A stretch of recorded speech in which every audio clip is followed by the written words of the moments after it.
Hello students, welcome to MCPS online classes. अब अपन ने नेक्स्ट 6 चैप्टर का आधा भाग पढ़ा था। अब हम देखेंगे कि सफ़ेद कण किस तरह बनते हैं शरीर में। दीदी बोली, सफ़ेद कण वास्तव में हमारे शरीर के वीर सिपाही हैं। अब दीदी बोल रही है कि सफ़ेद कण हमारे शरीर के वीर सिपाही हैं। अब मतलब वीर सिपाही का मतलब वो सिपाही नहीं है, मतलब वो बहुत ज़्यादा महत्वपूर्ण अपने शरीर में जो अपना खून होता है ना, इसके मतलब अपने को रेड खून दिखता है, लोग बोलते हैं रेड खून जार, मगर इसमें जो छोटे छोटे बारीक सूक्ष्म कण होते हैं उससे मिलके एक सफ़ेद रक्त बनता है। वो बहुत सारे खून का इतना सा बनता है और ये बहुत ज़्यादा इम्पोर्टेंट होता है अपने शरीर में।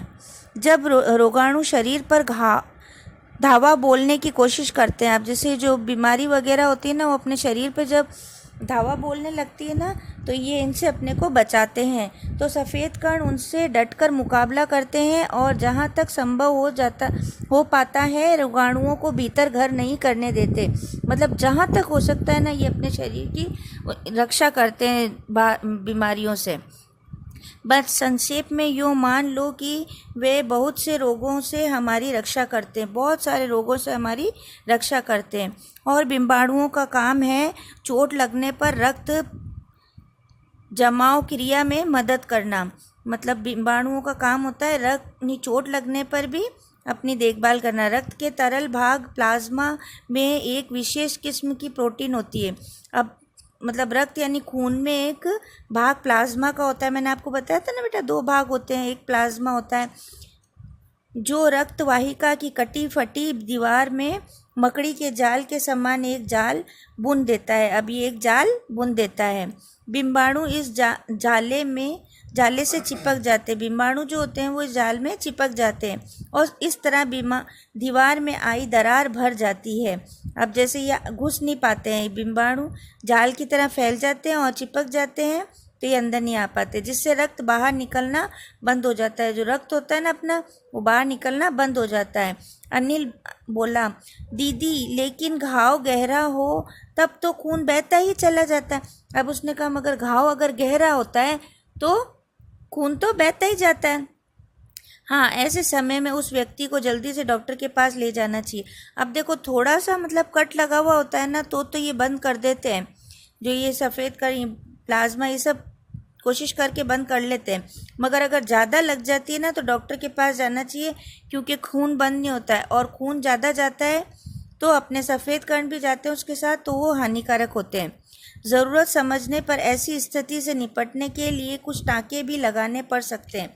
अब कुछ टाँके भी लगते हैं जिससे मतलब अपने शरीर को ज़्यादा हानि नहीं और रक्त बच जाए अपना। किंतु डॉक्टर के पास पहुंचने तक के समय में चोट के स्थान पर कसकर एक साफ कपड़ा बांध लेना चाहिए। कस के साफ कपड़ा बांध देना चाहिए। दबाव पड़ने से रक्त का बहाव कम हो जाता है।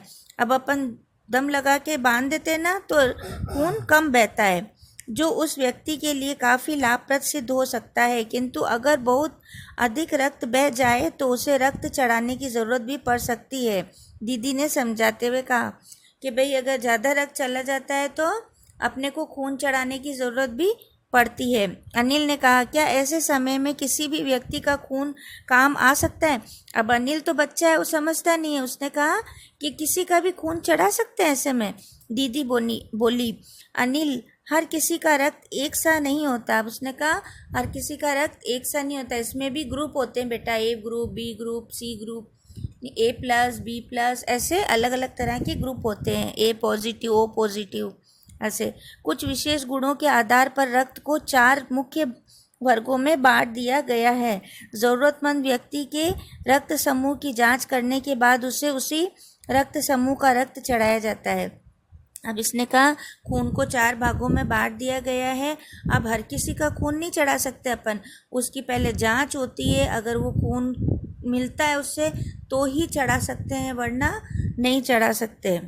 लेकिन ज़रूरत के समय यदि उस रक्त समूह का कोई व्यक्ति मिले ही नहीं, तब अनिल ने पूछा कि अगर ज़रूरत पड़ने पर वो मिले ही नहीं, उस खून का मतलब वो ग्रुप में नहीं मिले तो क्या करें? तो अब अपन आज बेटा इतना ही पढ़ेंगे। नेक्स्ट अपन बताएंगे कि डॉक्टर दीदी ने क्या बताया आगे खून के बारे में। Thank you.